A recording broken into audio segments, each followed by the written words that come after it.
Hello Huskies, we are going to talk about something called absolute value inequalities today, and it's going to kind of springboard off of the inequalities that we learned about last time. We're going to just start off with kind of exploring this idea.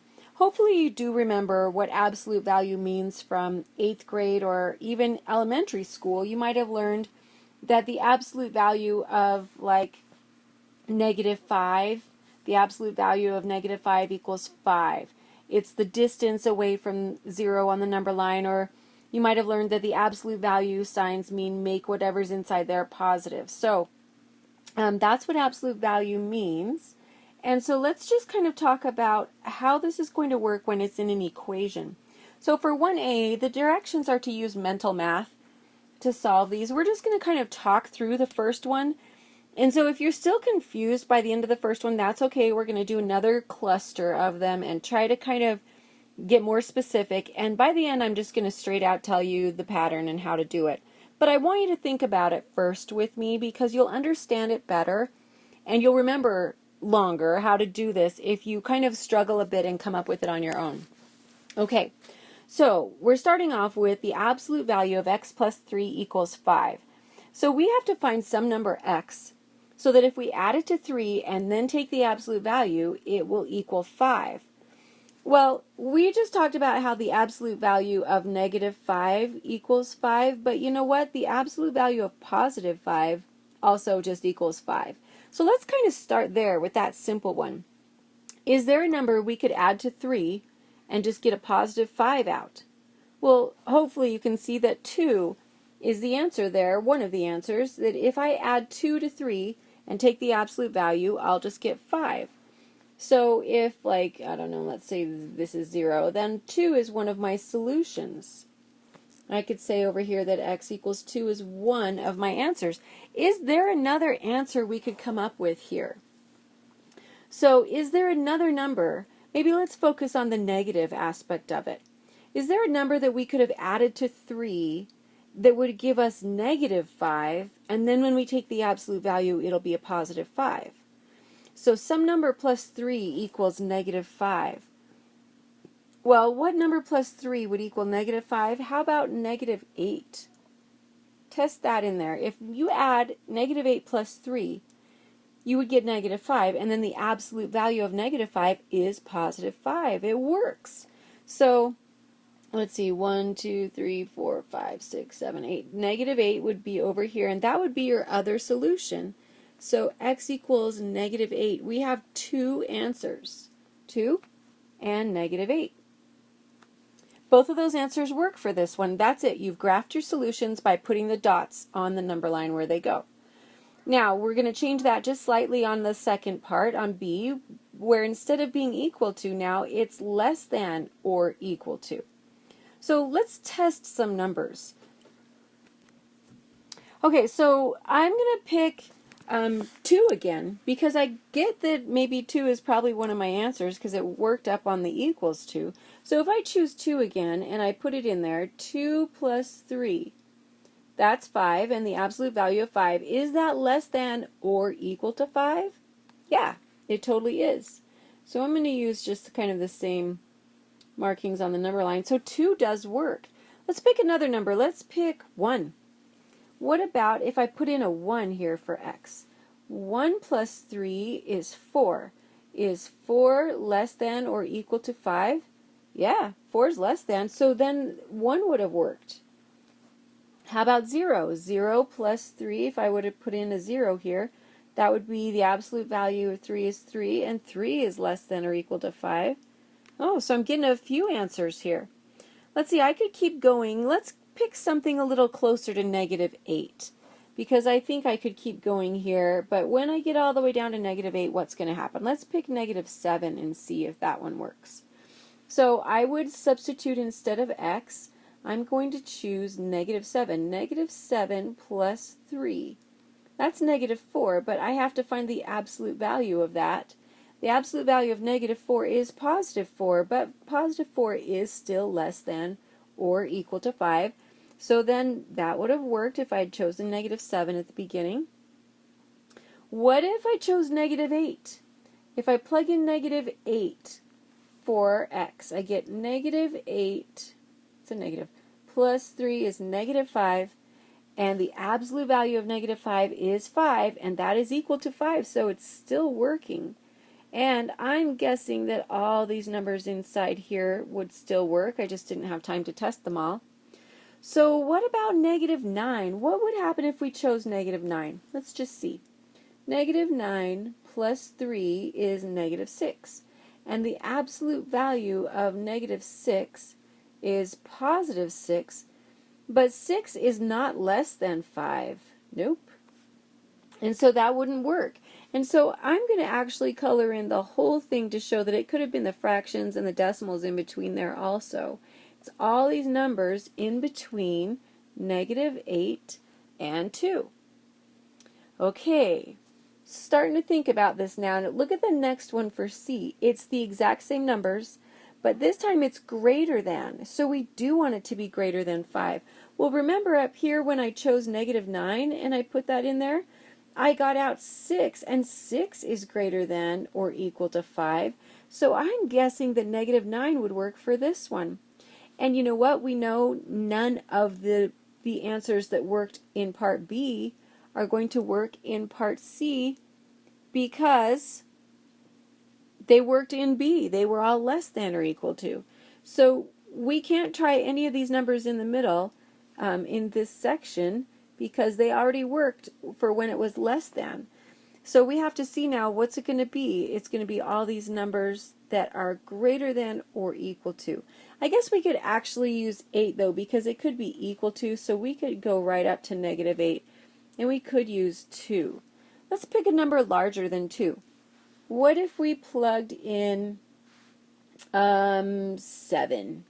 Wait, 3, 4, 5, 6, 7. Yeah, 7. If we plug in 7, we would get 7 plus 3, which is 10. The absolute value of 10 is 10, and that is greater than or equal to 5. So 7 would have worked, and in fact, all the stuff over here would have worked, and all the stuff over here would have worked. And we could keep going forever and ever in both directions and still finding things that are greater than or equal to 5. Okay, so how is D, part D, different than B? Everything looks the same except for it's missing this one tiny little bar, this equal to bar underneath there. So since we're missing that, it's going to be kind of like when we graphed the inequalities and we talked about the force field. Can't touch this. This time it can't touch negative 8 or 2.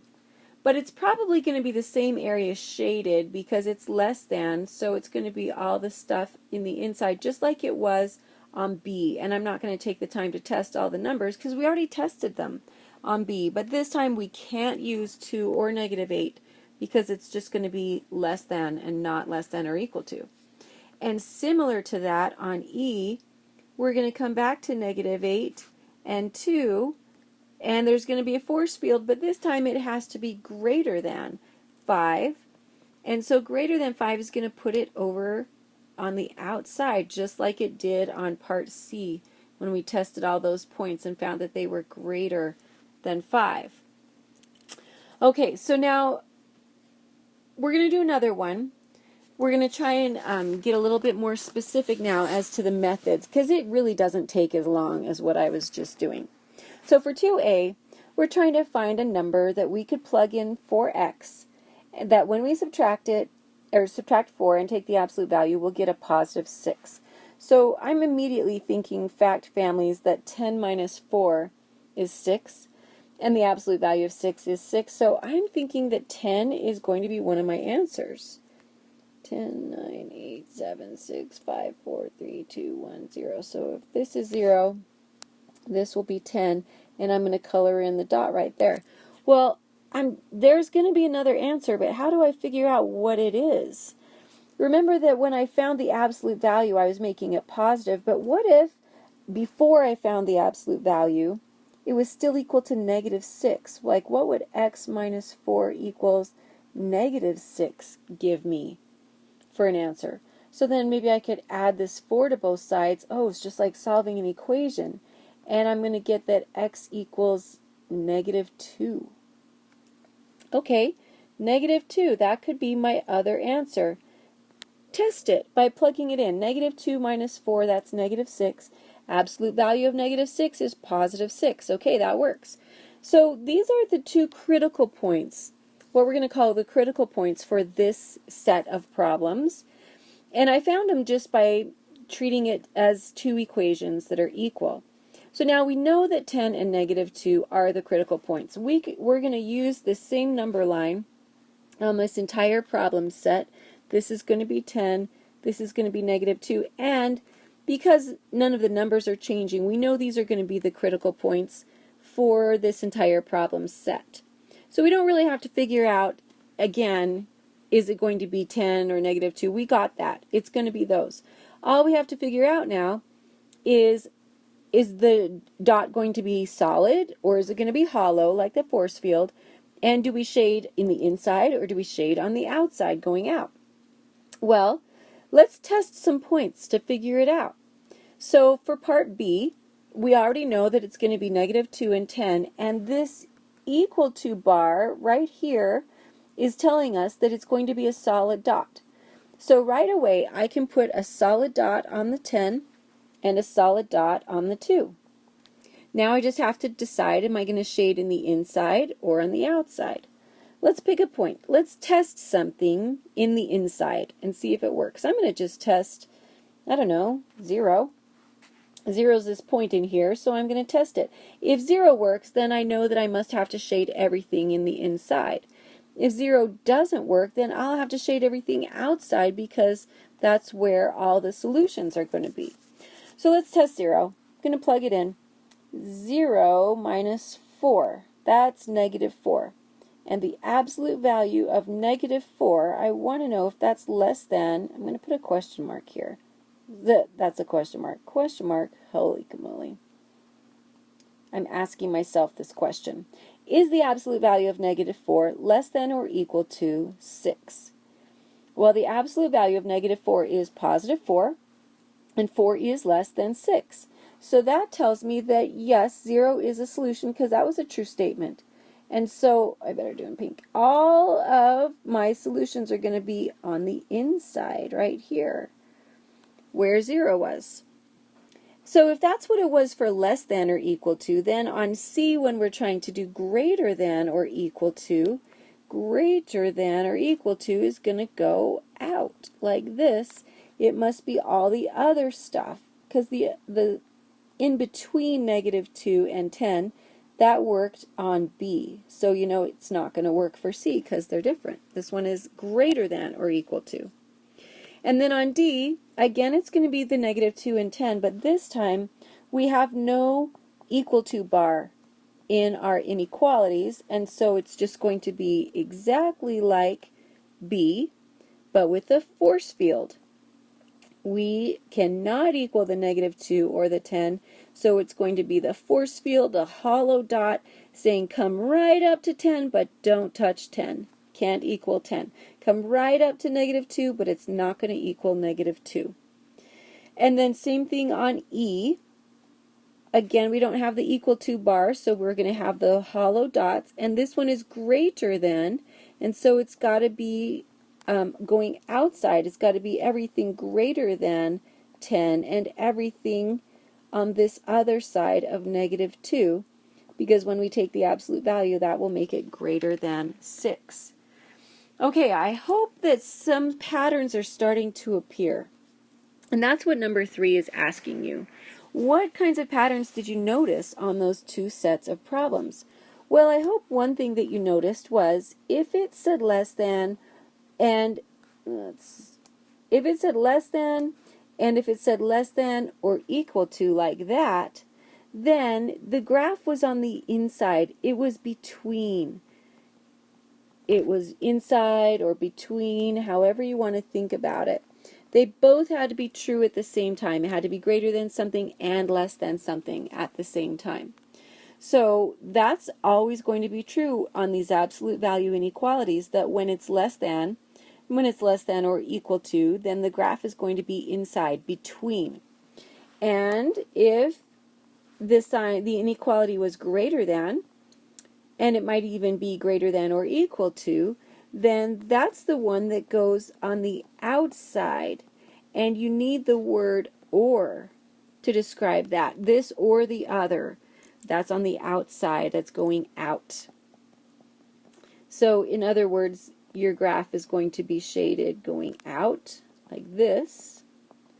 And if it was less than and less than or equal to, it's going to be shaded in the inside like this, or could be hollow.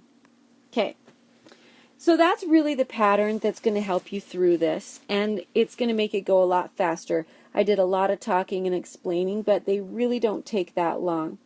Let's practice checking to see if something is a solution. A solution means it's going to make a true statement when you substitute it in for x. So for 4a, I'm going to plug in 1, and I'm just going to rewrite this entire thing. I need to find the absolute value of 10 minus 1, and I'm asking myself, here's the question mark, is this going to be less than or equal to 15? Well, I don't know. Let's find out. 10 minus 1 is 9. Is the absolute value of 9 less than or equal to 15? Yeah, because the absolute value of 9 is 9, and 9 is smaller than 15. All right, let's do B. We're going to plug it in. Absolute value of 10 minus 30. And we're asking, question mark, is that going to be less than or equal to 15? Well, 10 minus 30 is negative 20, and the absolute value of negative 20, is that less than or equal to 15? No, because 20 is not smaller than 15. So far we know that A is a solution to this inequality. B is not a solution to this inequality. Let's check negative 11. We've got the absolute value of 10, subtract negative 11. It's really important when you do these absolute value inequalities to simplify everything inside the bracket thingies first, then make it positive. So this is actually going to be 2 negatives in a row make a positive, and that is the absolute value of 10 plus 11, which is 21. Is the absolute value of 21, question mark, less than or equal to 15? No, because 21 is bigger than 15. So that one doesn't work. Cross that off. How about 0? Absolute value of 10 minus 0. I wonder, is that less than or equal to 15? 10 minus 0 is 10. The absolute value of 10 is less than or equal to 15 because 10 is less than 15. And then again, you can do this one. I guess I didn't really mean to do all of these, but 10 subtract negative 5. That's exactly 15. We're looking for the absolute value of 15, and we're wondering, is that less than or equal to 15? Well, it's not less than, but it is definitely equal to. And so now we can tell that B and C are not solutions, but A, D, and E were solutions. Okay, so this is kind of talking a little bit more about the mechanics, and it's saying the very first problem that we did, our solutions were 2 or negative 8. Look back to the very front, to the top. This would mean that we could have rewritten our absolute value inequality as 2 different equations. So this is going to be the mechanics of how you solve these problems. They're saying that first of all, if you have been given x plus 3 equals 5, the absolute value of x plus 3 equals 5, then one equation that you can write from this is just dropping the absolute value and making it equal. It's like you rewrite the whole thing without any absolute value brackets. X plus 3 equals 5, and when you solve that, you're going to get x equals 2.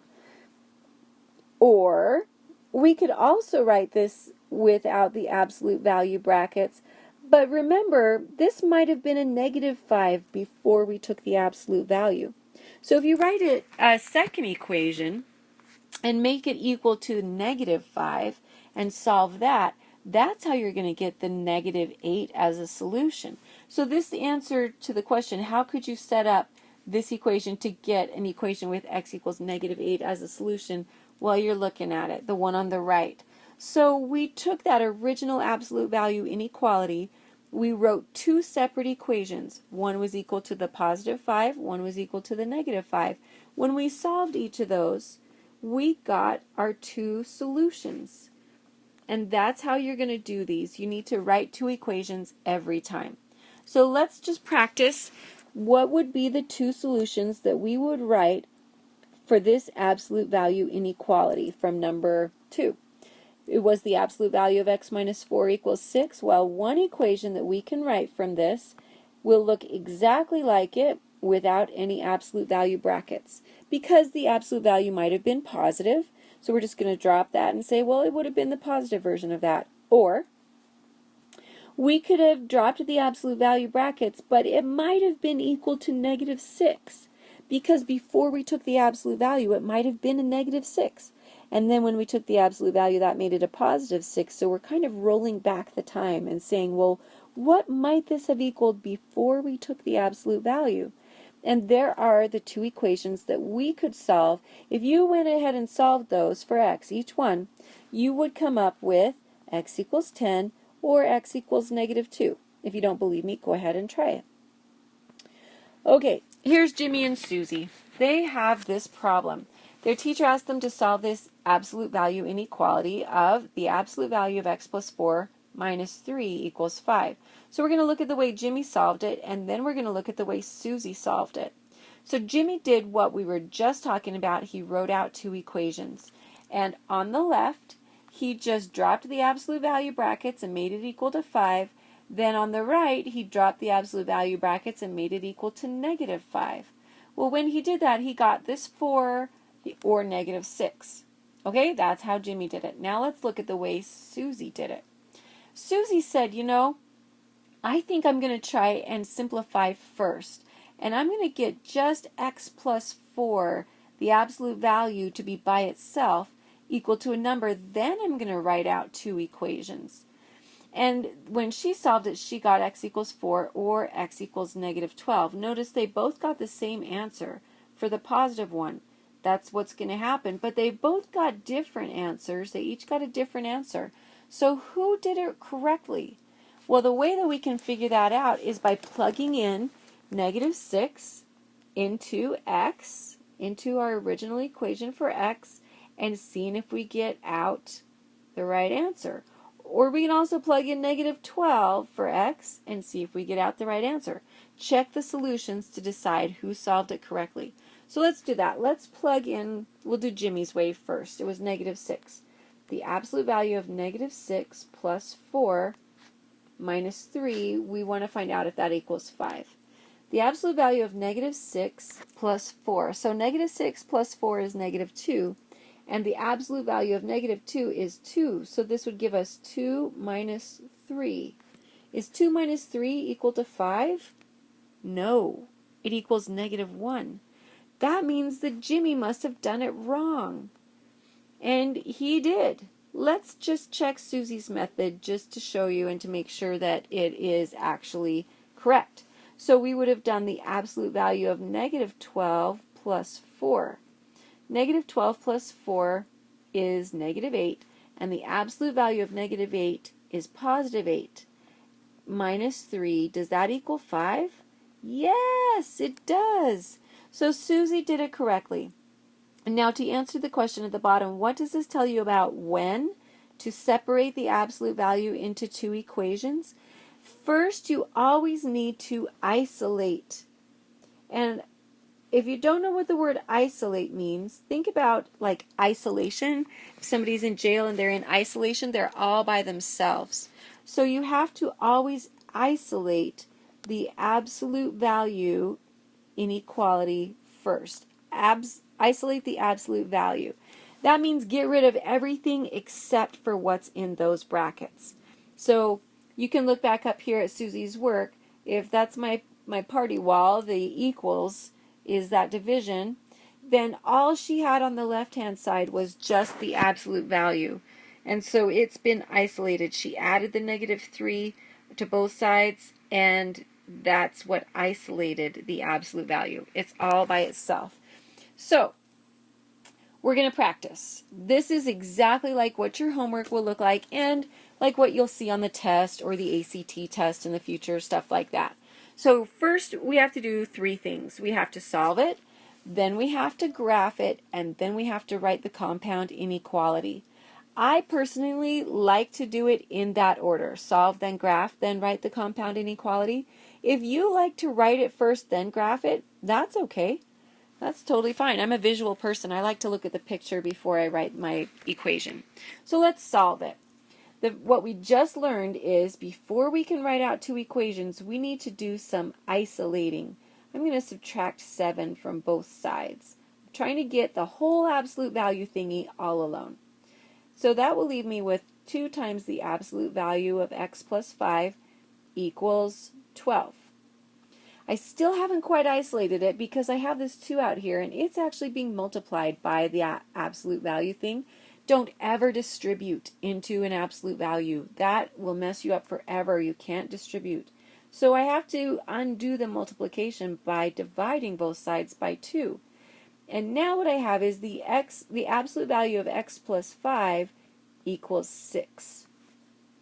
Well, I still haven't figured out what my solutions are, but now I have isolated the absolute value. It's all by itself. There's no other numbers over there on the outside anywhere. So I am ready to split this up into 2 equations.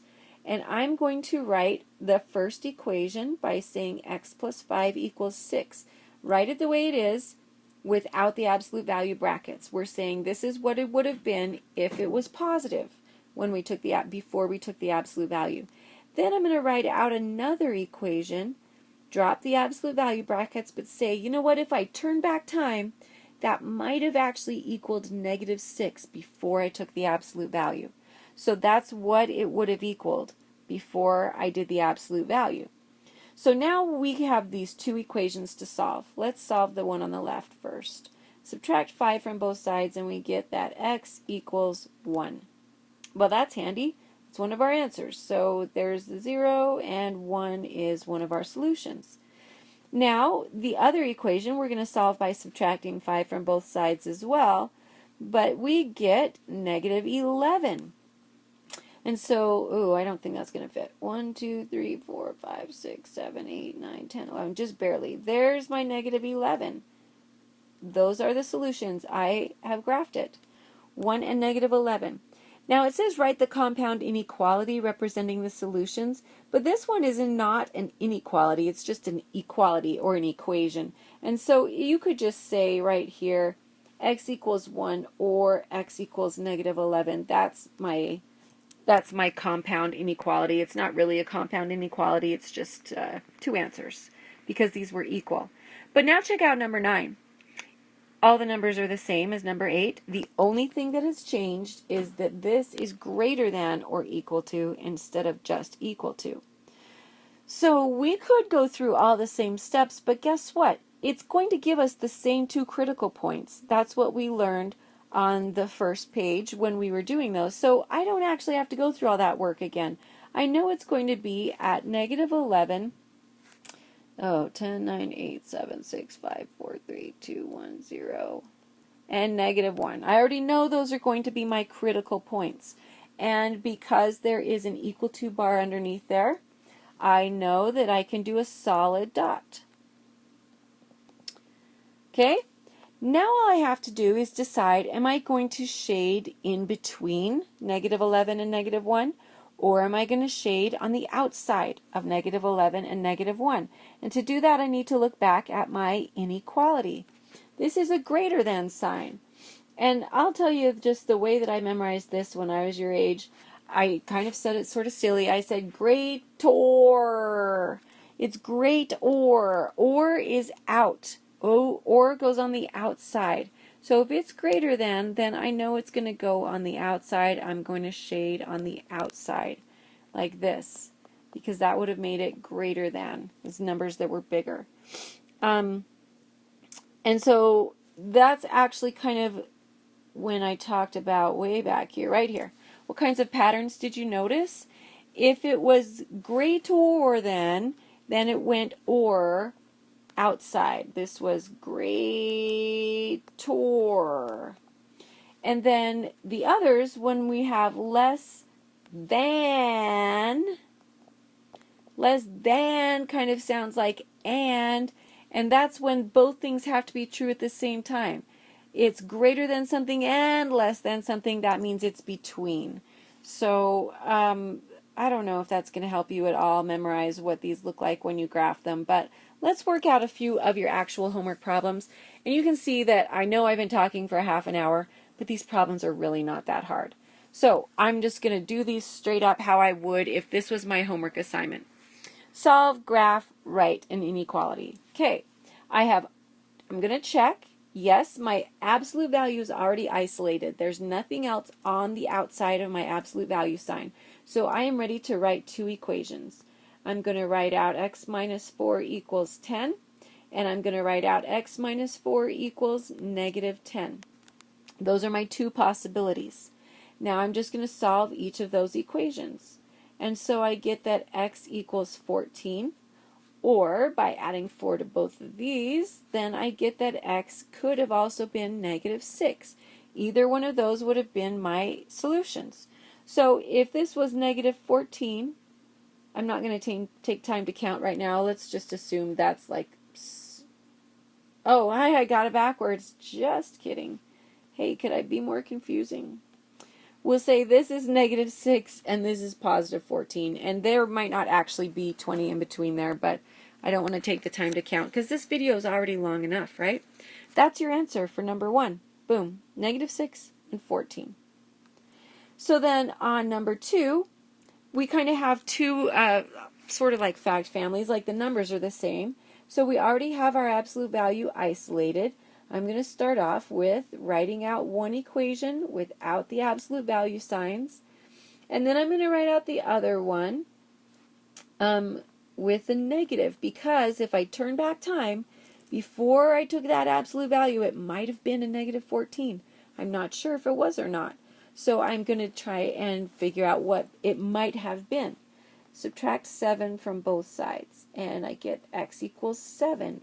Or, subtracting 7 from both sides over here, I get that x might have been negative 21. Well, those are my two answers. Negative 21, color it in, it could have been that. And again, fix your number line so the scale is correct. I'm not going to take the time, but it might have been 7 or negative 21. Now, I know those are the critical points, and if you look on number 3, the numbers are the same, but this time it's an inequality. So let's just go ahead and assume it's going to be negative 21 and 7 again, because that's what it would be if we found those critical points as if it were equal. But it's not equal, it's just less than. Less than is the one where we're going to shade in between. And there's no equal to bar under there, so that means you can't actually equal negative 21, and you can't actually equal 7.